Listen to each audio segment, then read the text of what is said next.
So we will have no idea who the president is, and there will be armed conflict in the streets with white nationalists going to main voting areas in order to attempt to intimidate people or prevent people from counting ballots.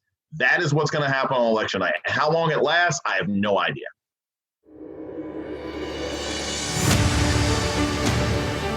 Hi, everyone, and welcome to another edition of Backstory. I'm the creator and host of this podcast, Dana Lewis. November Storm Clouds is a discussion about American democracy, affected by race relations, COVID-19, the treatment of war veterans and war dead by President Donald Trump, who said he wouldn't visit an American cemetery in France because the Marines buried there were losers. No doubt he said it, and meant it. Many think his character is atrocious. As a foreign correspondent, I've covered political leaders in dozens of different countries. Trump breaks the American mold. And the polls show U.S. voters are turning their backs on him. Joe Biden leads Donald Trump by 12 percentage points nationally among likely U.S. voters, according to a Reuters September poll. And Trump knows he's in trouble. I got to tell you, I was sailing to an easy election. This was going to be so easy, I probably would have not been here tonight. I would have said, no, we don't have to bother. This is the most bitter, ferocious, nasty American election campaign ever. The attack ads, well, wow. This is dangerous. And as long as Donald Trump is president, he'll keep encouraging the kooks, the crazies, the extremists, the angry fringe. It doesn't have to be this way. Reject the hate, reject the violence. America or Donald Trump. Stand up for America. Okay, here's where it gets chilling. In this upcoming interview, we ask, will Trump, if he loses, leave? And you know what? A lot of people think he won't. And the November election could be a disaster for America. November storm clouds on this backstory. All right, Dr. Jason Johnson is a professor of political science. He's a well-known commentator in America. And he has been racing around all day, and he's fit us in just for a few minutes, and I appreciate it, Jason. You just came from a COVID-19 test. Yeah. It was a very interesting experience, and sort of public health and government administration. It was at a local, pharmacy that we have here in the States called Walgreens, and you had to set up an appointment. You go in, you kind of administer on your own. But it's sort of... I want to get the details because it's personal. But what a runaway train in America. And we all look at it from Europe. Britain, where I am, has had one of the worst outbreaks next to Brazil, next to America. We had 57,000 deaths around that. You guys are approaching 200,000. Well, yeah. And the reason why is because Bolsonaro and Boris Johnson and Donald Trump are cut from the same cloth. Boris Johnson almost died from COVID-19 and still hasn't recognized the importance of sort of general public health. His attacks on NHS since he got into office have contributed to one of the difficulties that you all are having in managing it. But the United States is an absolute mess. It's an abattoir of death. We're going to have over 200,000 people dead from COVID, not to mention the people who are living with the long-term health consequences by the time Donald Trump has his first debate with Joe Biden. So it has been an absolute mess. We are the world's dirty cousin at this point. What becomes the main election issue if he's hammering out law and order. Surely COVID-19 and the number of deaths and the healthcare crisis you have there must rank up against that and probably is above that. Dan, I think what's important for everybody abroad to understand is that there is a disconnect, an extreme disconnect between what you may see in 24-hour news coverage and what is actually affecting regular people and voters. Now, everyone can always say that. It's always pretentious to say they're missing the man on the street. They're missing the guy in the pub. But I'm telling you this because it is true. The most important story is not the polls. The polls are consistent. Donald Trump is losing. Donald Trump has been losing. It doesn't really matter. He's acting like someone who's already lost. The biggest issue has been that he's cheating. That the President of the United States and the Republican Party have already said that national security agencies can no longer brief Congress on election interference. He has put one of his cronies and appointees in charge of the post office. It's hundreds of thousands, millions of Americans are going to vote by the post office this year. shutting down post offices and destroying sorting machines is basically a way of gumming up the works. That is the problem. Donald Trump has already lost. He knows he's going to lose to Joe Biden. All he's doing now is trying to consolidate power. Any discussion in America, I scream this on TV and in writing, any discussion in America that pretends that this is actually still an election between two competing sides is ignoring the obvious dangers that Donald Trump poses to basic democracy. So what are the demographics then? In terms of Black America, I mean, surely if they can vote, they will not vote for Donald Trump. If they can get to the polls, if they can navigate a pandemic, if they can deal with this mail-in ballot problem. Well, yeah, look, demographically, if you look at the United States of America, the Republican Party for 15, 20 years now, it's only a white people's party. They only function because they have almost a lock on white voters. And if you look at it, there hasn't been a Republican who actually won the majority of vote in America since, in 2000.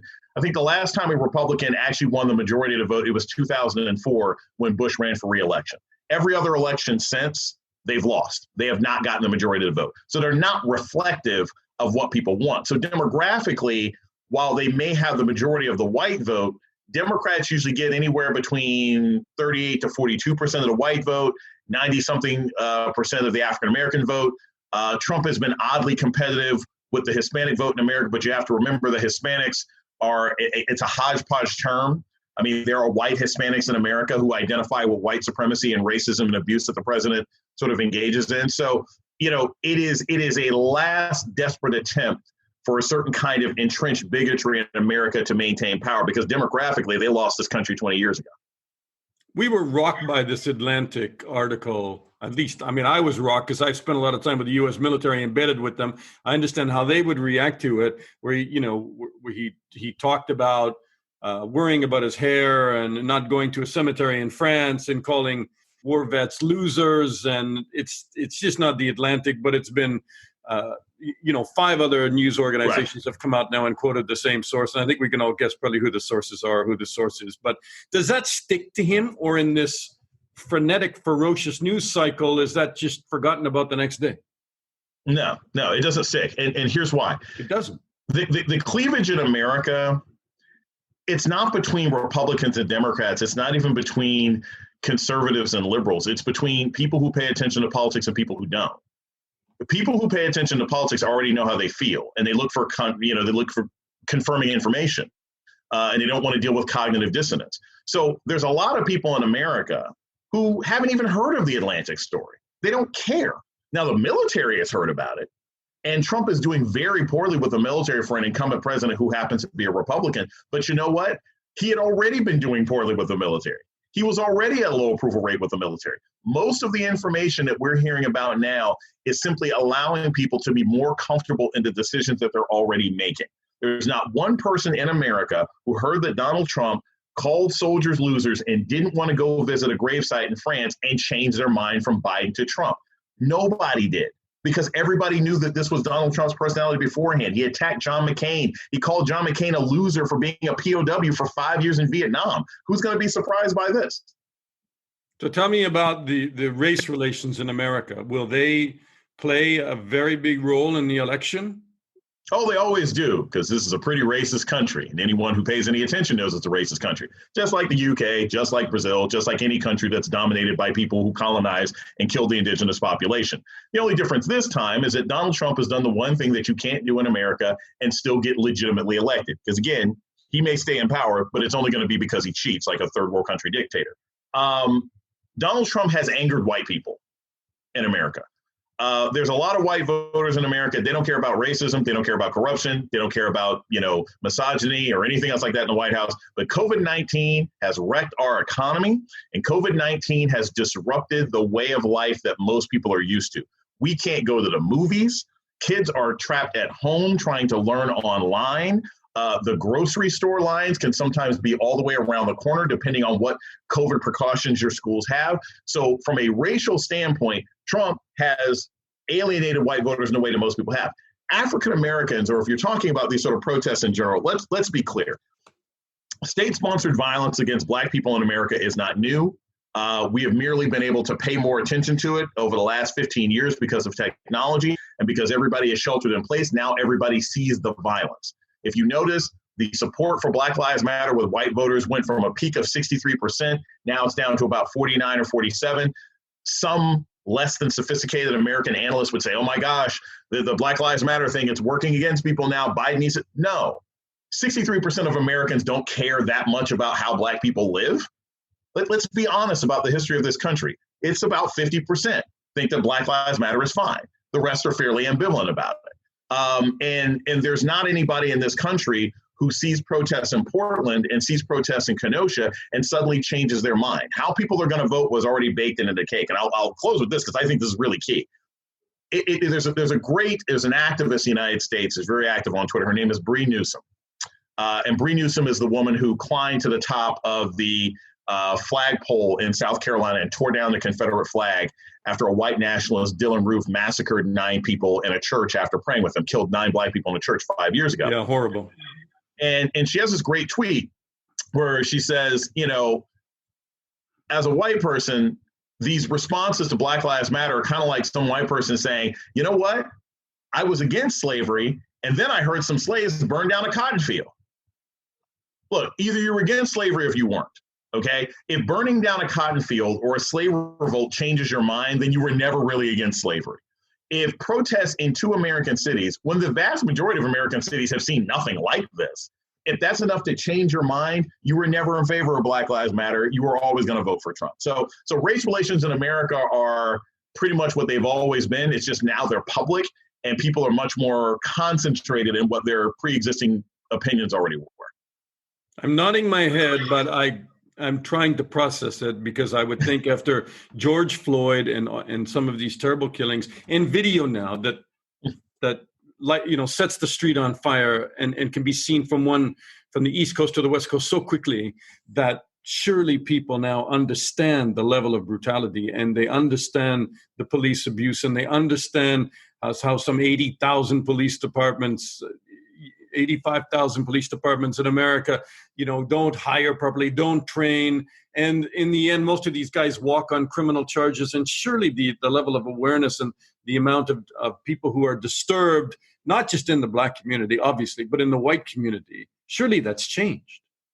No, I mean, look, here's the thing, Dana. People always knew. It's like when you have a steroid scandal. Right, in a popular sport, whether it's Lance Armstrong or tennis or football or basketball, and it's a steroid scandal, and people are like, oh my gosh, you know, and then there's a big discussion for weeks. We need to talk about steroids in high school and college sports. Everybody already knew it was there. It's just occasionally it gets thrown in your face in a way that you can't avoid. Everyone in America, white people have always known that the police are more brutal and more violent with non-white people than with white people, regardless of the color of the police officer. Everybody's already known that. There's not one person in America who didn't know that. They may have not known how extreme it was. They may have not known data behind it, but they knew it. All that happened with George Floyd is that a bunch of people who were trapped at home, who were already frustrated, saw a murder. I mean, they saw a murder. And people don't like seeing murder because it forces them to confront the thing that they always knew was going on. But do I think it's transformed anyone? No, I think what it's done is made people who were ambivalent about the issue more clear that it's a problem. And it may have raised it from being here on those important things to here for some white people. But there's nobody who saw George Floyd as like, my God, I had no idea police brutality was an issue until I saw them kill this Black man in 8 minutes. Anyone who says that was the case with them, they're lying. I mean, you was it Stephen Lawrence? It's Stephen Lawrence was 2007, right, in the UK? Yeah. Yeah. And the riots that ensued after that. Yeah. Like, is there anybody who didn't know how the cops treated people? I lived in Brixton. I've lived in Manor House. I know how the cops treat people, and I was an American. So, like, it's not like people don't know. It's a matter of how important they take the knowledge that they already have and how it applies to how they behave politically. Is Biden going to get elected? And is the promise of a Biden victory going to change anything when it comes to race relations and policing? I have no idea if Joe Biden is going to end up being president of the United States. That is the honest to goodness answer. He will very likely win the popular vote. He may actually win the election, But whether or not he ever becomes president of the United States, I don't know, because we are dealing with an unprecedented administration that has made it abundantly clear that they will break every law, every norm, and every rule in the book in order to stay in office. What you're looking at right now is extremely important, and it's no different than it's not even just Brexit. It's when the Scottish sort of independence happened, which basically broke the Labour Party, right? Which is now going to allow the Tories and the Conservatives pretty much stay in power forever until something changes up there with the SNP, I think it is. What we're looking at right now, but go ahead. Yeah, I mean, what we're looking at right now is 60 days from the end of what's left of American democracy. If Donald Trump is not removed from office, we will not have another free and open election for 30 years because he's cheated, and everybody knows he's cheated. And if he gets away with cheating, and if he's able to stay in the White House, then we're not going to have any more elections here. They won't stop doing what they're doing. They'll get more bold. So will Joe Biden win? I think he'll win by any empirical measure. But whether or not he ever steps into the White House, I have no idea. There are too many factors at play. And I think anyone that says that they know is being naive and foolish. Oh, Jason, you're really making me feel foolish, because here I went overseas as a foreign correspondent to places like Russia and to cover things like elections in Russia and Belarus, thinking that would never come to America. And we were watching the spread of democracy after the fall of the Soviet Union. Now you're telling me I should have just crossed the Canadian border down to the U.S. and done my foreign correspondent service there, and I'll watch it there when Trump refuses to accept the results of an election. Astounding. Yeah, I mean, I'll tell you what I more or less predict, and it's pretty much sort of my closing, but I'll tell you what I pretty much predict on this. We're not going to know on election night. We're not going to know who won the presidency on election night. And what's going to happen is the president of the United States is going to declare himself the victor, no matter what the numbers are. He's going to say he's won. And then it's going to be up to the three main television networks as to whether or not they will broadcast the president claiming that he won. Then you're going to have states like Michigan, Wisconsin, Arizona, Michigan, Wisconsin, Minnesota, Arizona, maybe even Pennsylvania are going to be saying, hold on. We have so many mail-in ballots. We have to take more time to count. And as those counts come in, most of those states, if they were purple, are either going to get more blue or they may vacillate back and forth. Trump is going to tell people to stop voting. These neo-Nazi Proud Boy groups are going to start attacking electors. You're going to have the National Guard brought in. And all of that is going to be taking place in a situation where we know hundreds of thousands, possibly millions of ballots may never have even been delivered to the people who needed them to vote. And our Supreme Court said during a primary earlier this year that if your ballot doesn't arrive on election day, even if it's postmark in time, they say that under some circumstances you can throw it out. So we will have no idea who the president is, and there will be armed conflict in the streets with white nationalists going to main voting areas in order to attempt to intimidate people or prevent people from counting ballots. That is what's going to happen on election night. How long it lasts, I have no idea. My head is spinning. Dr. Jason Johnson, thank you so much for your insight. And as disturbing as it may be, it's enlightening, and I appreciate your time. Thanks so much. Anytime.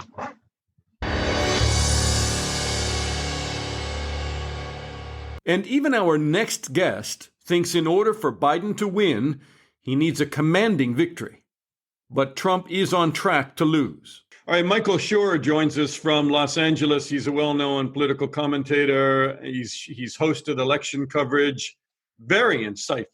Always. We'll try. So now I want you to cut through the smoke and mirrors for me, because this article from The Atlantic, and I sense that this is not going to fade too quickly. I might be wrong, and I think you've talked about how fast the news cycle is right now, but I don't think it's going to fade very quickly, at least from some people's memories. So Trump wouldn't visit a cemetery in France.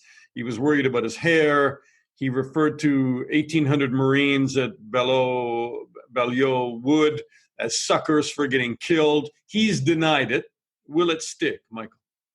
Well, here's the thing. I don't, and you're right. I often, Dana, think that things don't stick to this president and to this general news cycle. And in point of fact, they haven't. I mean, he's gotten away with more, with one or two of the things from the Access Hollywood tape, which would have sunk every presidential campaign in U.S. history, to an impeachment that didn't really show anything that was able to get him removed from office or to influence enough Republicans to vote for that. So I do think that we have to go in with that context. What this does do in an electoral way is have an enduring quality to it. Whether or not people are going to keep talking about it forever doesn't matter. But it is further facilitating of those Republicans who voted for Trump holding their nose, or those Democrats who went to Trump thinking that they just didn't like Hillary Clinton. It is further evidence as to why they should be comfortable not voting for the president in November. And that's the most important part of this. So you look at a lot of those Republicans who have a really hard time pushing D on their ballot, and they think of these things that Donald Trump has done about the military specifically, makes it a little easier for that vote to happen. And those are votes that Joe Biden and his campaign are courting very, very seriously. So when you start carving up the demographics and we're looking at these polls, so he's lost seniors over COVID-19? He's lost seniors over COVID-19. He's also lost seniors by not really doing this, almost demonizing Social Security. If I was Joe Biden right now, I would be doing what Hillary Clinton didn't do, which was to talk to seniors directly about protecting Social Security. It's an issue that the Democrats have always done in campaigns, scared the other side into thinking it was going to be taken away. Hillary Clinton didn't do that when she ran. I thought it was a mistake.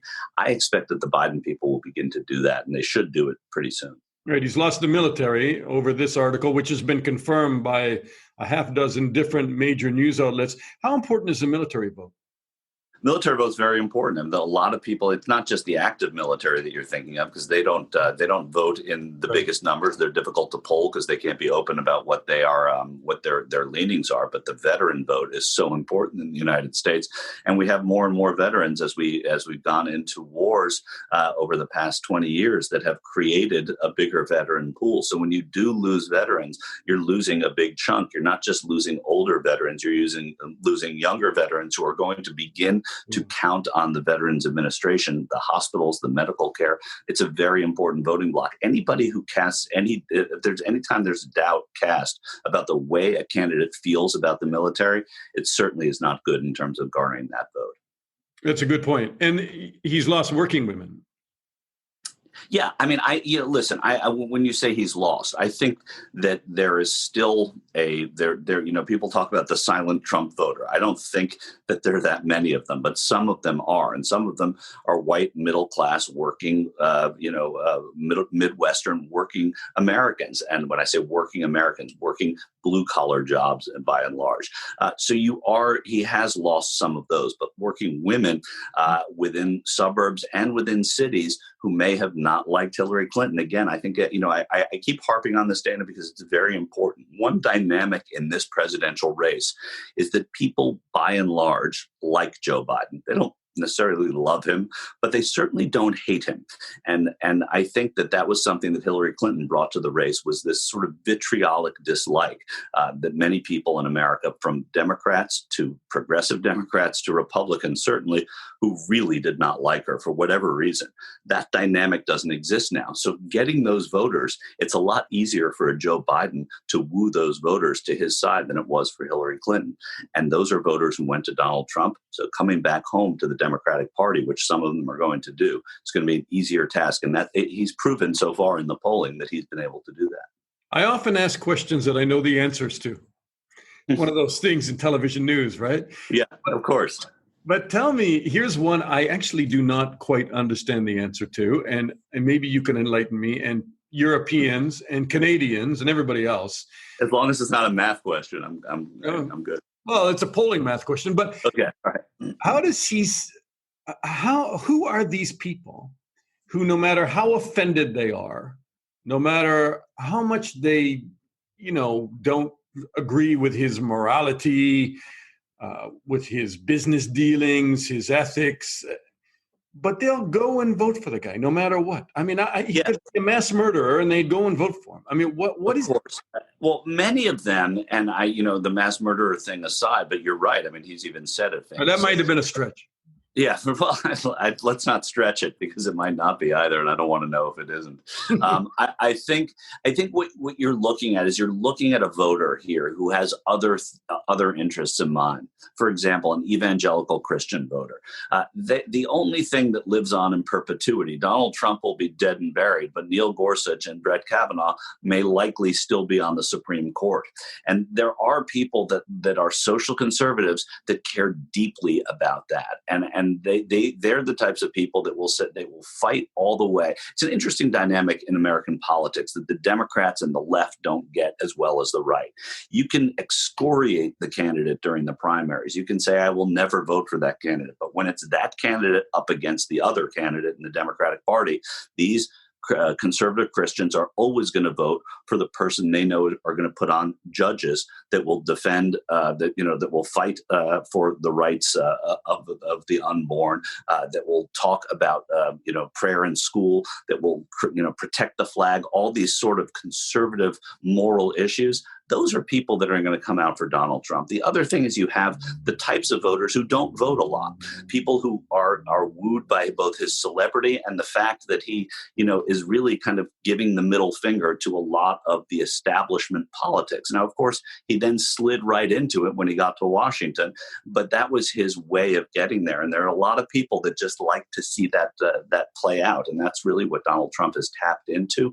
But I don't think that it's a permanent thing. I'm one of the people that think that the Trump era is an aberration, but it will have a hangover. You are going to have Trump Republicans, whether he wins or not, existing for a little while until they're cycled out. And then something new may happen, or I may be wrong. But I do think this is an aberration. The poisoning of Alexei Navalny, taking you far away from America now. Trump astonishingly refuses to condemn Putin. He has shaken NATO allies. I mean, Germany, Britain. What gives? I mean, I have a few theories, but what gives?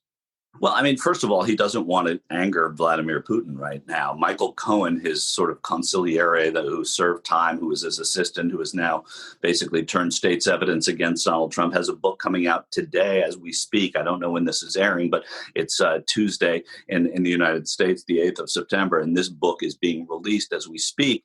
And in this book, he said that Michael Cohen said the president has an adherence to Vladimir Putin. He likes the way he runs Russia like a business. And these are quotes.